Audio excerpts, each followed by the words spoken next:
사랑하는 성도님들, 오늘도 좋은 또 축복된 또 하나님과 함께하는 귀한 하루 되시길 축복합니다. 우리 잠시 기도하시고 오늘의 말씀 나누겠습니다. 전능하신 하나님, 오늘도 귀한 하루 우리 사랑하는 성도들을 지켜주시고 늘 주 안에서 살아가는 은혜와 기쁨이 우리 사랑하는 성도들을 하나님 채워주시고 인도하여 주옵소서. 오늘도 그렇게 지켜주옵소서. 말씀을 잠시 나눌 때 함께 하시고 나오며 거룩하신 예수님의 이름으로 기도합니다. 아멘. 오늘 본문은 아가서 4장 1절의 말씀입니다. 제목은 조심하자라고 하는 제목으로 말씀을 나누고자 합니다. 아가서 4장 1절입니다. 내 사랑 너는 어여쁘고도 어여쁘도다. 너울 속에 있는 내 눈이 비둘기 같고 내 머리털은 길르앗 산 기슭에 누운 염소떼 같구나. 사람과의 관계에서 조심이라고 하는 단어가 생각보다 중요합니다. 물론 격이 없이 편하고 즐겁고 또 허물 없이 지내는 것도 굉장히 중요하지만 서로에 대해서 배려와 또 조심하지 않으면 한순간에 쏠림이 일어날 수 있습니다. 그러다 보면 자존심도 상할 수도 있고 또 심하다 보면 상처를 받을 수도 있는 게 오히려 가까운 사람의 관계일수록 더 그렇다는 것이죠. 그래서 우리는 가까울수록 조심할 필요가 있습니다.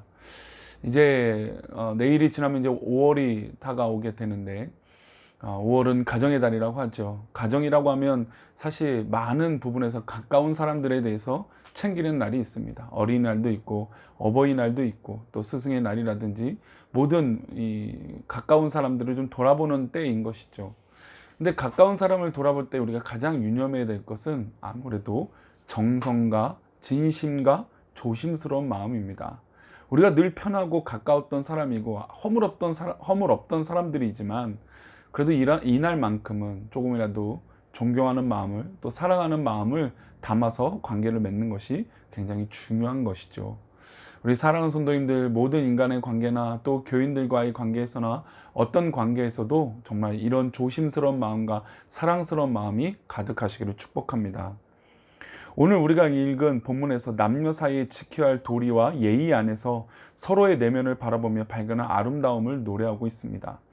여인이 꿈속에서라도 사랑하는 왕 솔로몬을 보기로 하여 간절하게 고대했습니다. 너무나 사랑했고 너무나 간절했습니다. 그래서 꿈속에서 찾고 또 찾게 됐죠. 그게 이제 어제의 말씀이었죠.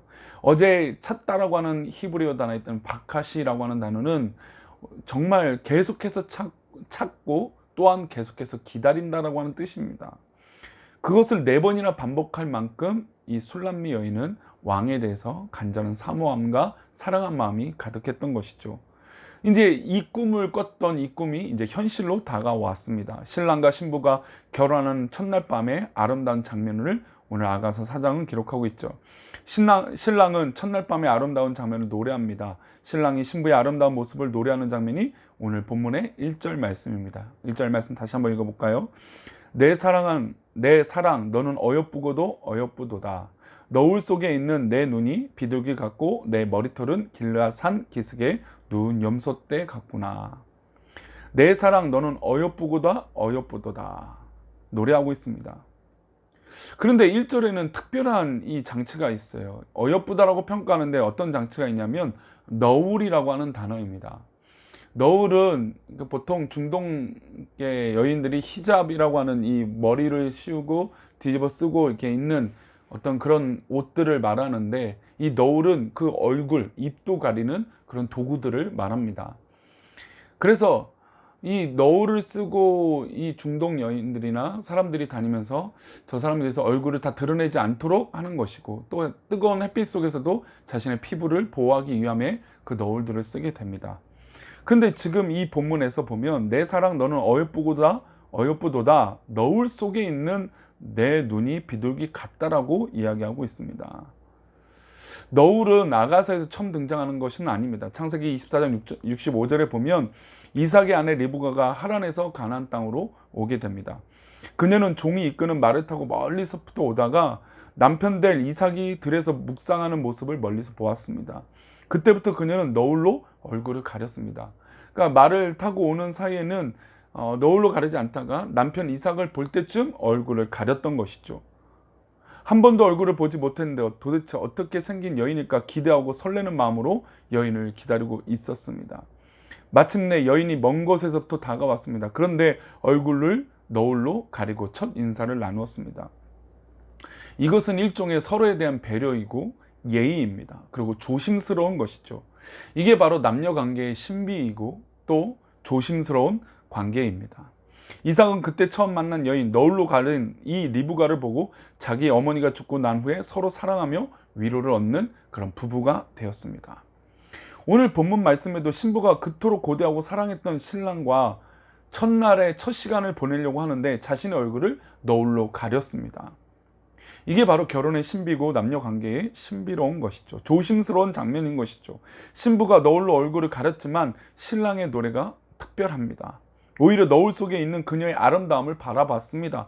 어여쁘고도 어여쁘도다. 너울 속에 있는 내 눈이 비둘기 같구나. 아니 얼굴을 가렸는데 어떻게 눈이 비둘기 같다라고 말합니까? 어떻게 보면 이래서 남자의 말은 뭐 늑대라고도 하고 거짓이라고 얘기도 할 수도 있겠죠. 그렇지만 어쨌든 이 솔로몬은 왕은 너울로 가린 이 여인의 모습을 비둘기 같은 눈이라고 얘기하며 정말 사랑스럽게 이야기하고 있습니다. 어떻게 보면 이야기는 다르게 해석할 수 있는 부분이 있어요. 즉 솔로몬은 실제로 보이는 외모로 그 여인을 평가한 것이 아니라는 것이죠. 어여쁘다라고 말하는 것은 바로 내면의 모습을 보고 어여쁘다라고 얘기한 것입니다. 즉 이 여인은 너울로 얼굴을 가렸지만 그 조심스럽고 사랑스러운 모습으로 다가왔던 그 내면의 모습을 이 솔로몬은 발견했던 것이죠. 그래서 그 모습을 향해서 어여쁘구나, 어여쁘도다, 너울 속에 감추인 내 눈이 비둘기 같구나 라고 평가하고 사랑스럽다라고 이야기하고 있는 것입니다. 요즘 같은 세상엔 외모로 모든 것들을 평가하고 관계를 맺으려고 하죠. 그러나 그 외모로 우리의 모든 것들이 이루어지는 것은 아닙니다. 우리가 하나님 앞에 나올 때도 외모를 자랑하고 나는 것이 아니죠. 신랑은 그리스도를, 신부는 하나님 백성이 우리 자신을 의미하는데 우리가 외모의 행위를 가지고 어떻게 하나님 앞에 나올 수 있을까요?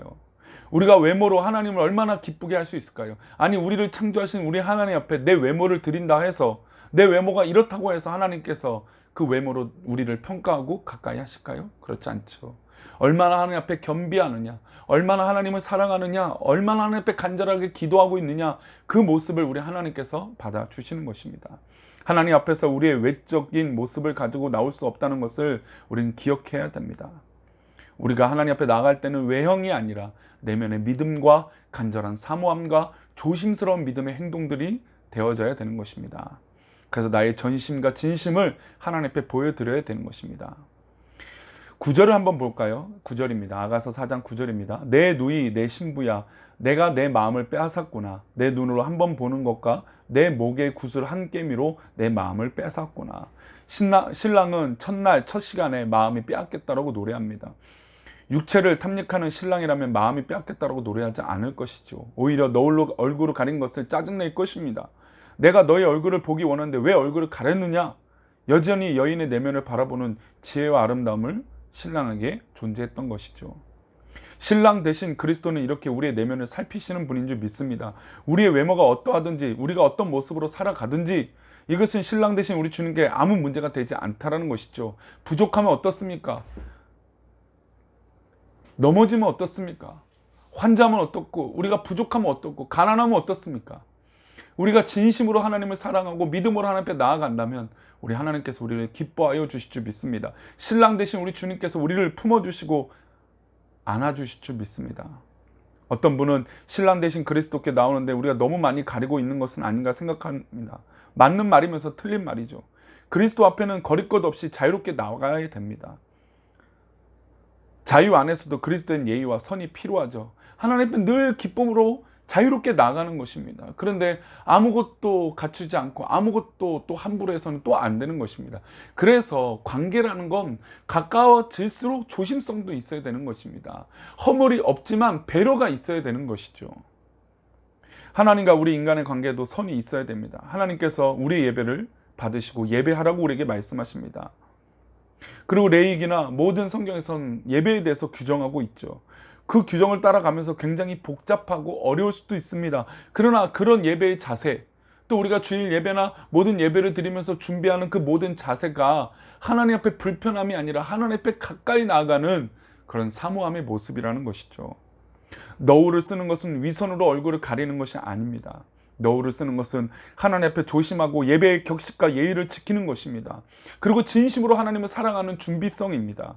그러므로 우리가 주님 앞에 나아올 때 외모를 자랑하지 않아야 함을 기억하고 아름다운 신부, 믿음의 신부들이 우리 모든 성도들이 되시기를 축복합니다. 말씀 마치겠습니다. 신랑 대신 우리 주님께서는 아무리 얼굴을 가린다 할지라도 우리 내면과 생각과 계획하는 것까지 다 알고 계십니다. 그러니 우리가 가식적으로 할 필요 없죠. 그러나 너울을 기억하십시오. 우리가 하나님 앞에 조심스럽고 진정으로 사모하는 마음으로 나아가는 자세이다라고 기억하면서 하나님 앞에 더욱더 한 걸음씩 더 나아가는 우리 사랑하는 성도님 되시기를 축복합니다. 오늘 하루도 모든 인간의 관계에서나 하나님 앞에 믿음의 관계에서나 조심스럽고 또 진실한 믿음의 모습이 우리 모두 가운데 있기를 축복합니다. 기도하겠습니다. 전능하신 하나님 감사합니다. 오늘 하루도 주님 앞에 나아가며 살아갈 때 우리가 함부로 살아가는 것이 아니라 하나님을 사랑하고 하나님을 기뻐하고 하나님 앞에 영광을 돌리며 살아갈 수 있는 우리 믿음의 모습이 되게 도와주옵소서. 오늘 하루가 주의 은혜 가운데 살아갈 수 있도록 복을 내려 주시옵소서. 우리 모든 성도들이 기쁨으로 나아갈 수 있도록 하나님 역사하여 주옵소서. 오늘 하루 주님과 더 가까워지게 하여 주시고 남편과 아내와 더 가까워지게 해 주시고 사랑하는 자녀들과 부모님과 더 가까워지는, 그리고 내가 만나는 모든 사람들이 그냥 단순히 허물없으면 가까워지는 것이 아니라 서로 배려하고 존경하고 사랑하는 기쁨의 관계가 되게 도와주옵소서. 하나님과의 관계에서도 그렇게 믿음으로 승리하게 하여 주옵소서. 감사하고 예수 그리스도 이름으로 기도 올리옵나이다.